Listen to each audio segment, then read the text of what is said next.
दोस्तों, मैं आज आपको 11 माता की कहानी सुनाऊंगा। कृपया उसे ध्यानपूर्वक सुने। जो वक्त हमारे चैनल पर नए आए हैं वो हमारे चैनल को सब्सक्राइब करें, वीडियो को लाइक करें और कमेंट में 11 माता की जय लिखना न भूलें। एक बार एक राज्य में एक राजा रहा करता था। राजा बहुत ही बुद्धिमान और बलशाली था। राजा सदैव अपनी प्रजा का बहुत अच्छे से ध्यान रखता था। प्रजा भी अपने राजा को बहुत पसंद करती थी। राजा की 2 बेटियां थीं। राजा अपनी दोनों बेटियों से बहुत प्रेम करता था। राजा की छोटी बेटी देखने में बहुत सुंदर और सुशील थी और राजा की बड़ी बेटी छोटी बेटी के मुकाबले थोड़ी कम सुंदर थी।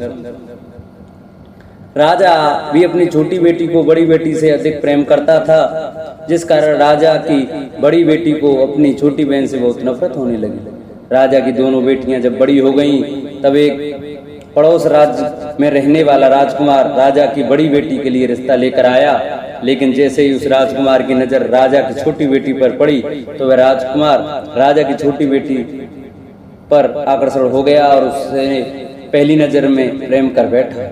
उस राजकुमार ने राजा की बड़ी बेटी के साथ विवाह करने से मना कर दिया और उसने राजा से कहा कि मैं आपकी छोटी बेटी से विवाह करना चाहता हूँ। जिसके बाद राजा की बड़ी बेटी ये देखकर बहुत दुखी हुई और अपनी छोटी बहन से बहुत क्रोधित हुई और राजा की बड़ी बेटी ने अपनी छोटी बहन को अपना सबसे बड़ा दुश्मन मान लिया।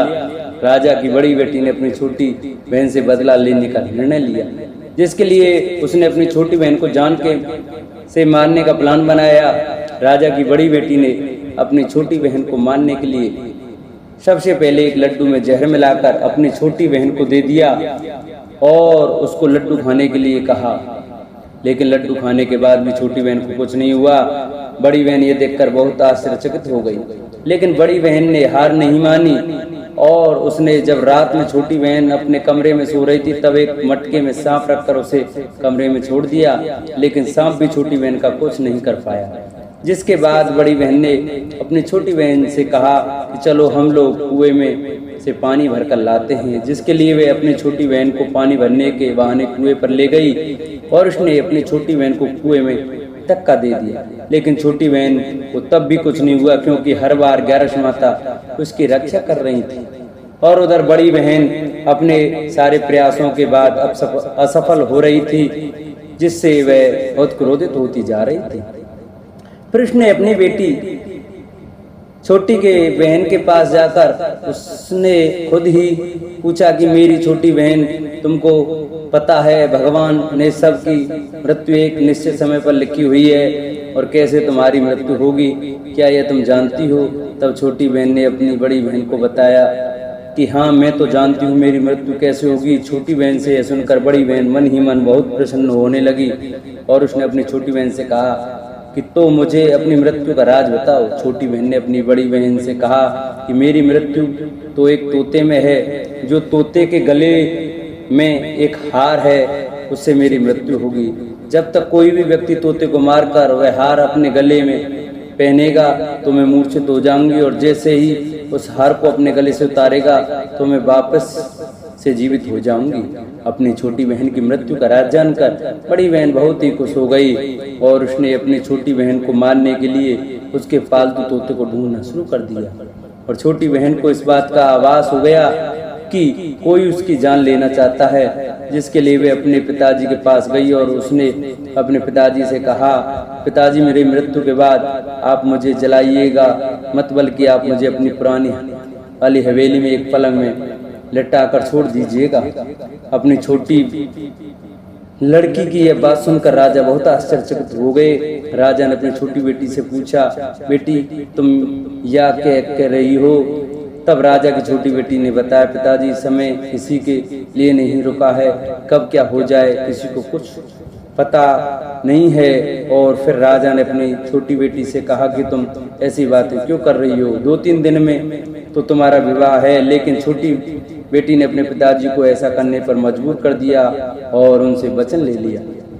राजा ने भी अपनी छोटी बेटी की बात स्वीकार कर ली और 2-3 दिनों के बाद जब शादी का समय आया, तब राजकुमार बारात लेकर राजा के घर आया और राजकुमार और राजा की छोटी बेटी का विवाह शुरू हो गया। जैसे ही राजा की छोटी बेटी राजकुमार के साथ फेरे लेना शुरू करती है तो उसकी बड़ी बहन अपनी छोटी बहन के कमरे में जाकर उसके तोते को पकड़ लेती है और उसको जान से मार देती है। तोते की गले में जो हार था उसको अपने गले में धारण कर लेती है। जैसे ही बड़ी बहन उस हार को अपने गले में धारण करती है तो उधर छोटी बहन 3.5 फेरे ही ले पाती और वहीं पर बेहोश होकर गिर जाती है।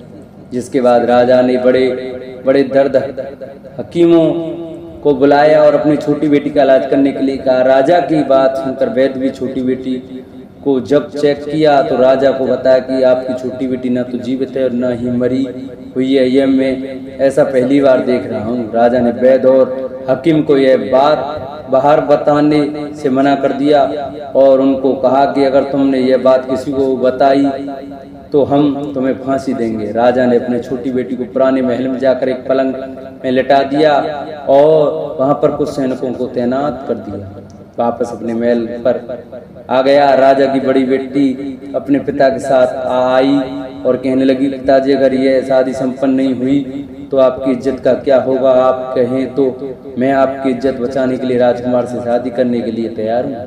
जिसके बाद राजा ने अपनी बड़ी बेटी की बात मान ली और राजा ने बड़ी बेटी को छोटी बेटी के कपड़े पहनाकर मंडप पर भेज दिया। लेकिन राजकुमार ये जान गया कि यह राजा की छोटी बेटी नहीं बल्कि यह राजा की बड़ी बेटी है। लेकिन जब राजकुमार ने शादी करने से मना किया तो सभी लोगों ने राजकुमार को विवश करके राजा की बड़ी बेटी से बचे हुए फेरों को संपन्न करा दिया और विवाह करवा दिया।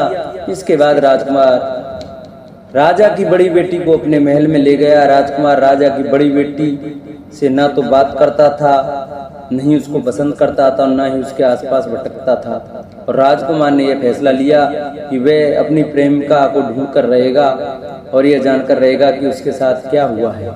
एक दिन राजकुमार अपने घोड़े पर सवार होकर राजा के पुराने महल के पास पहुंच गया, जहां पर उसने कुछ सैनिकों को देखा। महल के पास पहुंचकर राजकुमार ने जब महल को ध्यान से देखा तो वह समझ गया कि यह तो हमारे ससुर जी का महल है। तब राजकुमार ने सैनिकों से पूछा, तुम लोग यहाँ क्या कर रहे हो और इस महल के अंदर उस पलंग में कौन लेटा है? जिसके बाद सैनिकों ने बताया कि यहाँ वह राजा की छोटी बेटी लेटी है। यह सुनकर राजकुमार बहुत प्रसन्न हो गया और वह तुरंत अपनी प्रेमिका के पास पहुंच गया और उसकी सेवा करने लगा। जैसे ही रात हुई तो राजा की छोटी बेटी उठकर खड़ी हो गई। राजकुमार ये देखकर बहुत खुश हो गया और उसने अपनी प्रेमिका से पूछा कि तुम यहाँ क्या कर रही हो? तुम मेरे साथ मेरे घर चलो। राजा की छोटी बेटी ने राजकुमार को सारी बातें बता दी। मेरी जान एक तोते में बसी थी और मैंने ये बात सिर्फ अपनी बड़ी बहन को बताया था और मुझे पता है कि उसने ही मुझे मारने का प्रयास किया है। उसके पास एक हार है जिसको वह सुबह पहन लेती है और रात को उतार देती है। जब तक वह हार को पहने ले रहती है तब तक मैं मूर्छित रहती हूँ और जैसे ही वह हार को उतार देती है तो मैं जीवित हो जाती हूँ। और जब तक मेरी बड़ी बहन के पास वह हार है तब तक मैं ऐसे ही जीवित और मूर्छित होती रहूँगी। अगर मेरी बड़ी बहन के पास जो हार वह मेरे हाथ में लग जाए तो मैं हमेशा के लिए जीवित हो जाऊंगा। राजकुमार यह बात सुनकर राजा की छोटी बेटी के पास रहने का निर्णय ले लिया और उसने अपने बचे हुए सारे फेरे उस पलंग में लेटी राजकुमारी की छोटी बेटी के साथ लिए और अपना विवाह पूर्ण कर लिया और वहीं पर ही रहने लगा। देखते ही देखते कुछ समय में राजा की छोटी बेटी और राजकुमार की पत्नी पेट से हो गई। एक दिन राजकुमार को किसी काम से बाहर जाना पड़ा, तब छोटी बहन के पेट में बहुत तेज से दर्द होने लगा। जिसके बाद उसने 11 माता का आह्वान किया। जिसके बाद वह 11 माता प्रकट हुई और उन्होंने अपने भक्तों के दर्द को दूर किया और एक पुत्र की प्राप्ति करवाई। और वहीं पर अचानक से राजकुमार भी आ गया। राजकुमार ने 11 माता को देखा तो वह आश्चर्यचकित हो गया और उसने तुरंत माता को प्रणाम किया। और 11 माता ने राजकुमार से कहा कि जब तुम्हारा तो 5 वर्ष का हो जाए तो तुम अपनी पत्नी का हार आकर इसके गले में डाल देना। और देखते ही देखते राजकुमार और राजा छोटी बेटी का पुत्र 5 वर्ष का हो जाता है। तो राजकुमार अपने बेटे से कहता है कि बेटा मैं कुछ काम से बाहर जा रहा हूँ, तुम अपनी माता का ध्यान रखना। और वहाँ से चला जाता है। राजा को बाहर निकलता देख बड़ी बहन के सैनिक देख लेते हैं और बड़ी बहन को जाकर सारी बातें बता देते हैं। जिसके बाद बड़ी बहन अपनी छोटी बहन के पुत्र को वहाँ से उठवा लेती है और उसको मरवा देती है। छोटी बेटी के पुत्र के 2 टुकड़े करवा देती है। पहला टुकड़ा चक्की के पास छुपा देती है और दूसरा टुकड़ा अपने पलंग के नीचे रख देती है। अब 11 माता भिखारी का रूप लेकर आती हैं। एक भिखारी का रूप धरकर बड़ी बहन के पास चली जाती हैं, जिसके बाद वहाँ पर भिक्षा मांगने लगती हैं। बड़ी बहन अपने नौकरों से कहती है जाकर भिक्षा दे दो, लेकिन जैसे ही नौकर 11 माता को भिक्षा लेने के लिए आते हैं तो माता उन्हें मना कर देती है और कहती है कि मैं तुम्हारी महारानी से ही भिक्षा लूंगी। जिसके बाद बड़ी बहन स्वयं भी भिक्षा देने के लिए माता के पास आती है। तब माता एक बिल्ली का रूप लेकर उसके कमरे में चली जाती है और वहां पर छोटी बेटी के पुत्र के 2 टुकड़ों को आपस में जोड़ देती है और उसे जीवित कर देती है। उसे वहां से ले जाती है। राजकुमार अपने बेटे को लेकर अपनी पत्नी के पास जाता है और उससे कहता है कि तुम इसका ध्यान रखना, अगर तुम इस बच्चे का अच्छे से ध्यान रखोगी तो मैं तुमसे बात करूंगा। एक दिन राजकुमार अपने बच्चे से कहता है कि तुम मम्मी से उनके गले का हार मांग लो। जिसके बाद राजकुमार का लड़का अपनी मम्मी के पास जाता है और कहता है कि मम्मी मुझे तुम्हारा हार चाहिए जो तुमने गले में पहन रखा है। यह सुनकर पहले तो बड़ी बहन क्रोधित होती है, पर उसको यह याद आता है कि राजकुमार ने कहा था कि अगर मैं इस बच्चे का ध्यान अच्छे से रखूंगी तो वह मुझसे बात करेंगे, जिसके कारण वह हर हार को उस बच्चे को दे देती है और वह तुरंत हार को ले जाकर अपने पिताजी को दे देता है। और तभी राजकुमार अपने बेटे को लेकर वहां से जाने लगता है और अपनी पत्नी से कहता है कि तुम हमारे लिए खाना बना कर रखना, मैं शाम को आकर तुम्हारे साथ खाऊंगा। और वह अपने बेटे को लेकर वहां से चला जाता है। जिसके बाद वह राजा के पास जाता है और उनको सारी बातें बता देता है। राजा अपनी बड़ी बेटी की यह करतूत सुनकर बहुत क्रोधित होते हैं और अपनी परवरिश पर ही दोष देने लगते हैं और राजकुमार को अपनी छोटी बेटी के साथ रहने का आदेश देते हैं। बोलो 11 माता की जय। जिन भक्तों को हमारी वीडियो अच्छी लगी हो वो हमारी वीडियो को ज़्यादा से ज़्यादा शेयर करें, चैनल को सब्सक्राइब करें, वीडियो को लाइक करें और कमेंट में 11 माता की जय लिखना न भूलें। बोलो 11 माता की जय।